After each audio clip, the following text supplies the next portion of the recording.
Thanks, Fiona. Hi, everyone. Thanks for joining us.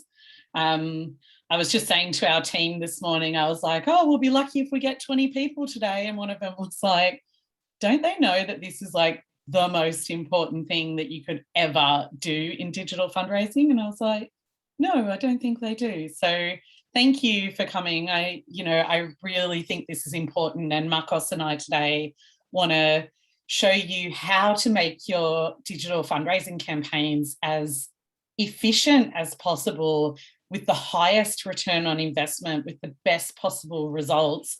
And you can only do that with the right kind of data. So that's what we're going to talk to you today, and how deep can you get into that? Sorry. So what is source tracking? Like when we talk about source, for any of you that use Google Analytics a lot, obviously there is source, there's source medium, there's channel. Like, what is source tracking? So for me, source tracking is about having a deep knowledge about where your conversion, whether that's a lead or a donation or a download or something like that, but what was the source of that conversion? And the Holy Grail is so that you can get more of them. And the source is not just, oh, it came from email, or it came from Facebook, or it came from Google paid search. It needs to be right down to, oh, that was people that are interested in the environment, that are women that clicked on this ad in this channel, and we paid for it either on a click or by cost per thousand or something like that. But the source tracking allows you to know where your conversions came from and who's engaging with you, so that you can go out and speak to more of those same people. But I know in the broader context, quite often, you've got something, you've got an answer, or you've got some evidence, and you're like, so in our case, we get a lead, but in nature's case, or if you're out in the wilderness, there's poo or there's scat on the ground.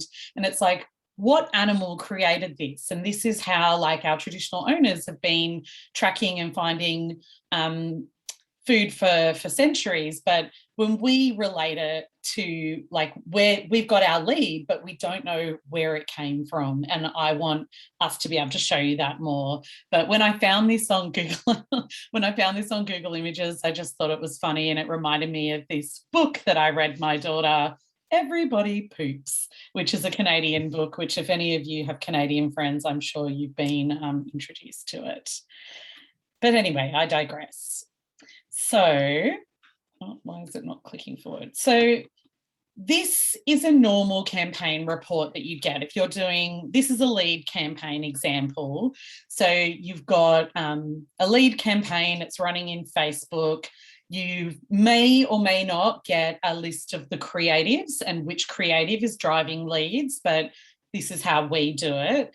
So, you get all these creatives are running, and then you get 2,310 leads in the month of September. You send them through to your telephone provider, through to your email nurture journey, and you get metrics back from your telephone provider later saying, oh, we had, a 46% contact rate. That means we had 1,067 calls, and we got 52 regular givers from that, which was a response rate of 4.9%. And it's like, okay, that's good. That's what I need those numbers.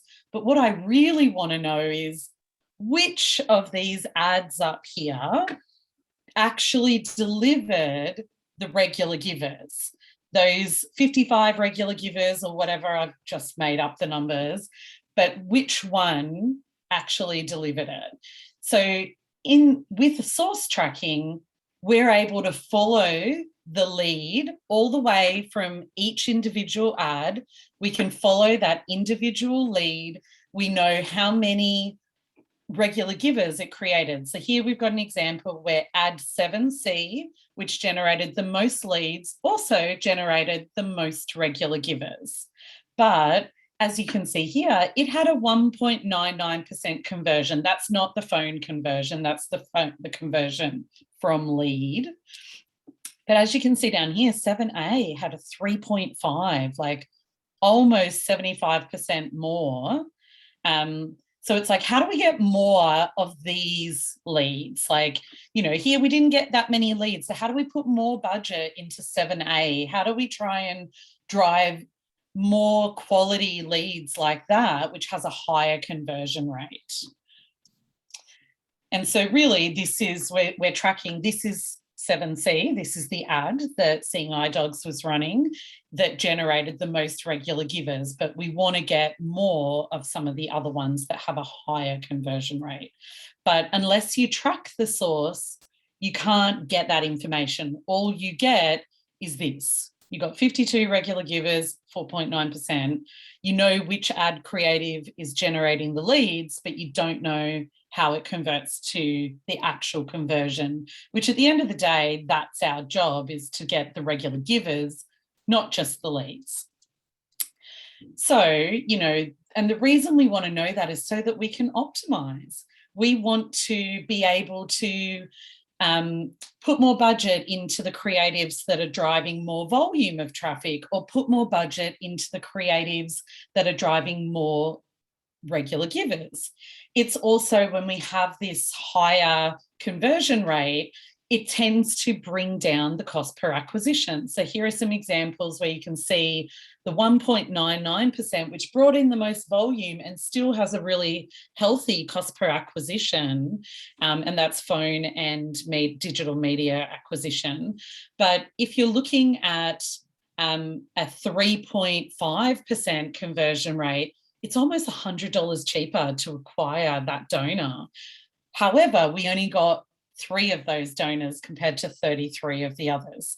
So we can't always get as many of the best donors as we want, but we want to know which ones are generating it so that we have the option to try. So I'm just going to take a step back, and, you know, I wanted to be really clear on what the source data, like what the value is to you, what the end result is, and the impact it can have on your fundraising campaigns. But I'm going to take a step back and just talk to you about what and when to track your source data, or what source data to track. So as I mentioned before, you like those of us who use Google Analytics a lot, you know, this word source means something different, but generally we use it at Parachute a lot for paid campaigns. That's sort of our bread and butter. People come to us to help them run digital advertising campaigns. So that's for lead gen. It's for direct online donation acquisition, like driving people to give online. But you can also use this in your appeals. You can, if you're, you know, doing paid to support an appeal, but also if you're just doing organic posts and your emails, it's just making sure that you're tracking down to a more granular level so that you've got information that you can optimize to, so that if wave 1 of your appeal, you know, you find out that this ad or this Facebook post or this email did particularly well with this segment, then you can try and, you know, increase that or optimize the rest of your emails to just have some variable text that will relate to that audience that has already showed some interest around there. But generally we use it a lot in paid, but you can use it for your warm appeals as well. But particularly it's going to be great for donor acquisition and lead generation. When we talk about source and channel in the digital space, we are definitely finding out whether it came from search, whether it came from Facebook or Instagram or Twitter, whether it came from email, but you can actually go down to, was it email or did it come from webmails like Gmail and Hotmail, or did it come from branded emails like you know, westpac.com.au or like bigpond.com.au, or, and you know, if we do an SMS campaign with a link in it, we want to be able to track the people that come from SMS, because if you don't have tracking on these things, then email will just show up as direct. It'll look like they've just come direct to your website because there's no referring website. However, we want to know that it's from email because that's effort that you're putting into this work. But this is the highest level, kind of just getting the channel. We want to get right down into the detail. which is, as I've showed you before, down to the ad creative. But particularly the other thing that's of huge value is the audience. And so everyone talks about lookalikes and our custom audience where we're targeting our cash donors, or cold audiences, or I don't know, maybe you don't, but when you've got a cold audience, you also have, you know, people with a postgraduate degree, people that care about the environment, people that are religious, people that, women 35 plus, people that live just in New South Wales or Victoria, people, LGBTI communities. Like there are so many niche areas, people that travel, people that like books, people that like movies. So we can, when we're testing, when we're trying to find new audiences and expand our campaigns and bring in leads, we're looking to see, are people interested in entertainment? Are they interested in travel? Do they have investment properties? Are they religious? Are they feminists? It doesn't matter what it is, but if you are targeting people with that type of interest, we want to know if they respond. And what you often find with this example here, you've got like Growth Gary, Email Emily, and Executive Ellie. So these are different types of people that might all support your organisation. But Growth Gary responds better to this ad. Like the younger professional men respond better to this ad, whereas people like, you know, professional women or who are just like big on email, they're not really into social media, they responded better to this ad, whereas your kind of more high net worth individuals or your mid-value donors, your executives that you're trying to attract responded to a different ad altogether. So you might say, well, for this campaign, Executive Ellie isn't our target. It's not a mid-value campaign. We want more of the Email Emmelies and the Growth Garys. So you'd put more of your budget into those audiences, but also more of your budget behind these types of creatives, or you'll try and create other ads that are similar. And we're all doing this at a broad level, but are you matching the different ads to the different creatives, or the different audiences to the different ads to the different channels? Because Email Emily might prefer email, but she doesn't really respond on social media. So are you using Google Display Network to put ads in front of her in email? Stuff like that. And when we talk about how low can you go, like how detailed can you get into this, like how much source data can you track? It comes down to what you can put into the URL parameter. So when someone clicks, or like what are the features in there? And some of the things that we use, like campaign, you generally know, but you can still put it in there. Again, because it might be for your colleagues to be looking at. You know what the campaign is because if you're running the campaign, but if 3 years later, someone wants to look back at past data, if the campaign information's not in there, it's not very useful to other people. So you can track you can like name the campaign. So if it's like, you know, the dollar match charity campaign, or the, you know, a crowdfunder or something, you can track the source or the channel. So whether it's Facebook or Twitter or Google search, the theme or the content of the concept of your creative. So, you know, when we do lead gen campaigns, we often have 3 different campaigns running at once. So we might call one puppy tail, one discrimination, and one advocacy. And it just means that we know within each of those, there's going to be 10 ads perhaps, but we want to just know, oh, okay, so the puppy tail does better with women and the advocacy one does better with people with disability. And it just means that we can tailor the content to the audience. We can look down at the lead capture mechanism. So whether it's a donation, a one-off, or a cash, or a regular gift, if you have different pages, whether you're using, if it's leads, it might be a Facebook lead form versus a quiz or a petition or a different landing page. We've talked about the audiences and the ad creatives, but you can also put things in like the buy. So if you're buying on a cost per thousand, which is what CPM means, or if you're buying on a cost per click, or if you are lucky enough to get something where you can buy on a cost per acquisition, where you only pay the supplier if you get the lead, like the co-reg stuff that you see from Dataphoria and TEDx and stuff like that. You can put all of this information to come through into Google Analytics to give you this source data that really helps you optimize your campaigns.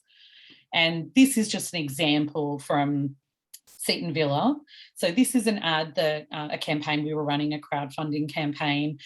Down here at the bottom of the page is like an example URL. So this is to get each of these pieces of information, like in our in Google Analytics, to know when somebody made a donation to the Seton Villa crowdfunding campaign, we can see it's a cash donation. It came from the crowdfunder. It came from Facebook.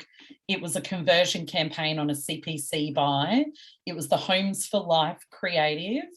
The audience that made the donation was a postgraduate education audience, and it was ad 23 with Carmel and Melissa. So we can see that at a snapshot, so we don't have to go back. And so it means we can, when we go into Facebook, we're like, all right, let's try and bump up the amount of impressions or the bidding that we're doing to reach postgraduate educated people.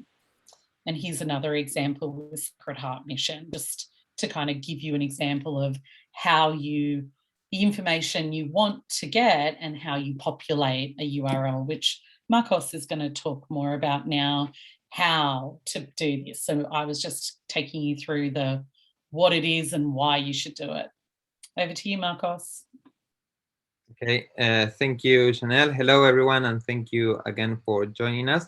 So yes, now we're going to see how to implement this in your platforms. But first, we need to clarify, in case someone doesn't know, what is UTM. UTMs are the parameters that you probably are already using that you can add to the end of the URL, and Google Analytics will pick them up and show them in your own reports, in case you're not using them. But again, I think you probably are. What we are going to see today is how to reuse that you're already doing to capture that information also in your platforms. So in order to do that, the process is, of course, first you need to decide which information you want to pass to the URL in the UTMs, which is what at the end of the day you are going to see in your platforms, and then use that information to append to the URLs. Again, this is, if you're already using UTMs, this is nothing new. What is the new part is the next steps, which is basically capturing that UTM information in your platform. This will depend on the platform you're using, but in general, we use hidden fields, and we're going to talk about this in the next section with a little bit more of detail. But the idea is to capture those information of the UTMs in your platform, and then obviously include that information in your reports, and finally using the information in the reports to gather insights. So how do you capture that information in your platforms? As I mentioned before, it's using hidden fields. In case you are not familiar of what hidden fields are, there are fields in your forms, could be a lead form, donation form, or any kind of form that is hidden for the end user. But you still use it to capture information, usually for tracking. So as you have first name, last name, email, you can also have, in our case, UTM source, UTM medium, etc., that you can populate, but the user won't see it. You just see it in the reports. And the way to capture this information will change from one platform to the other, and I will not go in details now, but you will get the slides to take a deeper look. But just for you to know, in fundraising, for example, you don't have to do anything because they by default capture the UTMs. You just need to include them in the, which is a good thing for you, for of us. course. Yeah, and for us. Thank you, Fundraising, for listening Yeah, to us. hopefully in the future, every platform add this functionality, but you just need to add it in the custom report. In Racely, you do need to create the hidden field and set the default value so it picked it up from the URL with a special syntaxis that is there. It's not complicated at all. It's pretty straightforward. And then again, obviously included in the reports. Clarity is a little bit different because you need to create the information you want to see or you want to link to your ads beforehand, and then add an extra parameter in the URL called source, which works kind of like a key to match a specific link with the information you have pre-filled beforehand. Typeform also uses hidden fields that you need to add, and then include the UTMs in the share link of your Typeform. Here, the thing you need to bear in mind is that if you are embedding the Typeform, you need to find a way to move the information in the parent URL to the Typeform embed link. I just want to mention also, like, we haven't put Give Easy up here, but I know lots of organisations are using Give Easy for their appeals. Give Easy have their own CRM and they create the pearls that pass through. And so anything that is captured is sort of different on their system. But I'm sure Give Easy do it as well. Yeah, perfect. And finally, like in a more generic option, if you are using WordPress on any other implementation or plugin or whatever, usually the steps are pretty much the same that you can Google how to do it in your specific case, which is first you will need to create custom hidden fields. Then you will need to find a way to pre-fill those custom hidden fields using the information in the URL, in our case, the UTMs, but actually work for any information as like in any pearls. And finally, just include that information from the hidden fields in your export reports. So this is how to get the information to your platform. Now, it would be great if we also can pass that information down to the partners. For example, when you have a lead to telemarketing campaign, so we can see like very in detail the sources of each registration at the end of the day, as Chanel was mentioning.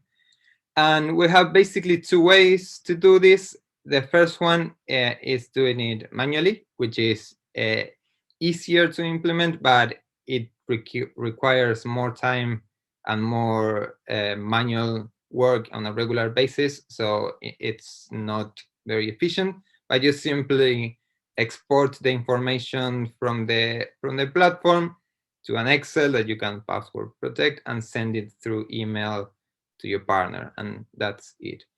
The alternative that we prefer is doing through an automation, because this is something that you implement once at the beginning of the campaign and then you forget about it. For this, you will need that your partner will need to have an API where you can post the information from the platform. And this case, it applies for the website like we were talking, but it also applies for Facebook lead forms. Basically, the way that we usually do it is using Zapier and or webhooks. Webhooks, like a generic description of what is a webhook. It works like a notification in which when something happens in your platform, for example, Racely or Fundraising, that information, say that new lead information, is sent using this webhook to somewhere, in this case, Zapier. And then from Zapier, using the partner API, it sends to telemarketing, for example. Yeah, we usually use Zapier for that, but some platforms can connect using webhooks directly to the partner. So this is the option we prefer. And, we've got there at the bottom that this is what we use mostly for Facebook lead forms. So for those of you that are using Facebook lead forms and you're doing it manually using something like Zapier, which is a subscription model, and it does, have a cost to it, but the amount of money that you'd spend on Zapier compared to the amount of money you would spend in time is not comparable. So I would suggest you look into it if you're not using it already. Thank you, Marcos. So that's the how. Marcos has showed you how to do it. And obviously we didn't go into a lot of detail. If you've got questions, we're absolutely here to help.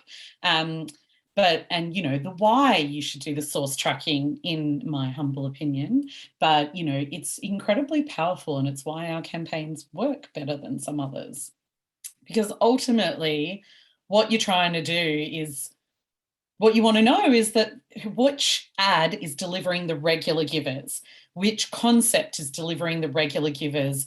And then the next step is to take it to the actually looking at the retention data and just going, oh, okay, so ad C delivers the most regular givers, but not at the best conversion rate, but they do have the best retention rate, which then starts to, inform you more as to how much effort or how much time you put into trying to direct people to other sources if one is naturally working better. But, as we can see, we've got that 3.53%, which is a very good conversion from lead through to regular giver. So we want more of this 7A ad. We want as many of these leads as we can get to the telephone, because they have the best conversion rate. And ultimately that's going to bring in lower cost per new regular giver. It's going to be much better ROI for your organisation. So that's it from us. Do you have any questions? Thanks, Chanel and Marcos. We have got to 1 o'clock. Can you stay for 5 more minutes to answer questions? Okay. So for anybody who needs to go, that's fine, but we can stick around if any of you have any questions. Do you want to pop them into the Q&A box? There was lots of detail in there. I just wonder if people... So I might just ask a quick question and we'll see if... someone's written, that's awesome. Just a quick question from me. Obviously I'm sure for people who are not familiar with this, it feels quite complex. It's obviously there's there's a lot of detail in there, and for good reason. We're trying to, as you say, drill down and really find out what it is that you're doing in your activity that's delivering results. For organizations where perhaps they are really not familiar with this kind of tracking, or they're slightly technophobic, or they're new to the digital space, or they're solo fundraiser, what would your recommendations be for them to kind of get started? And if they approached an organization for you for help, how would you start with them? It's simply it is just going, what do you want to know? What's your problem that you have right now? And so generally it's like, oh, we're getting heaps of leads, but they're not converting to regular givers, or we're getting regular givers, but they're not sticking. So the source data helps you understand why. And it might be that the creative that's driving the most regular givers is the most ambiguous or the least linked to the organisation, which you can figure out through common sense as well. But if you've got lots of creative and a lot of them, there's not a lot of variation in the cost per lead or how many leads you get. And so you need this extra information to just be able to follow it down the track. But you kind of need a template. So Marcos has created a simple Excel spreadsheet that, just says you create naming conventions for yourself, where you say, okay, we're going to use source for the type of media buy. We're going to use medium for the channel. We're going to use term for the creative ad name. You have to agree internally which of those things is going to be used and then use it consistently. Setting up the URLs, there are URL builders, so you can just Google URL builder and you put in your URL, and then it has all those fields saying what's the source, what's the medium, what's the campaign name, what's the creative. You just enter it and it'll spit you out the the thing. So if you're only running a couple of ads, that's fine.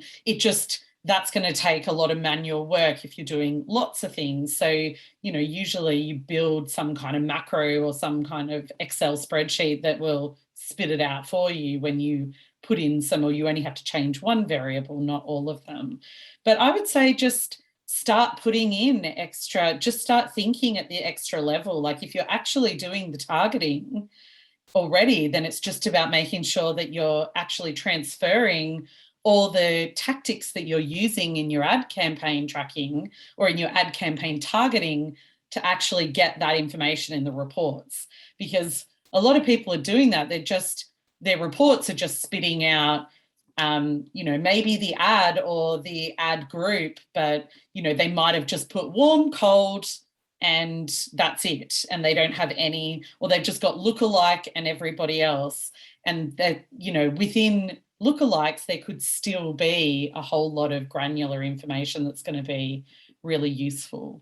But I'd say just starting with naming conventions, just start dabbling a little more, create a spreadsheet and, you know, just go, what are we not tracking? And I'd say audience is one of the biggest things. Like the ad creative is really good to know, but which audiences are responding? I'd say if you're not doing that, try to start.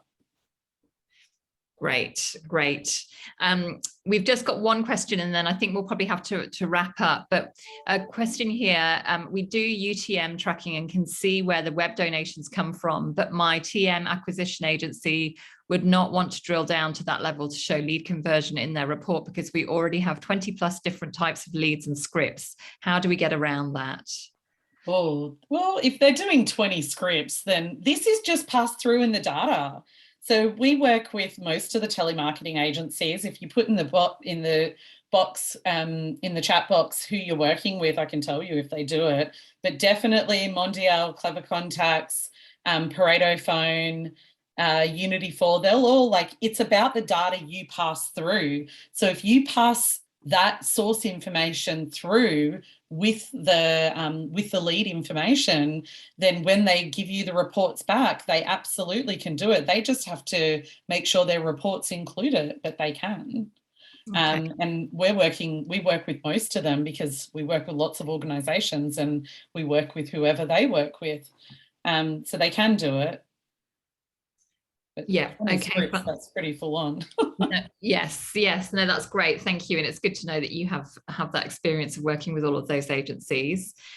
Thanks for answering those questions, Chanel, and thank you to both you and Marcos for being here today. Someone said 5-star presentation, and as always, it's been packed with really helpful information, so thank you.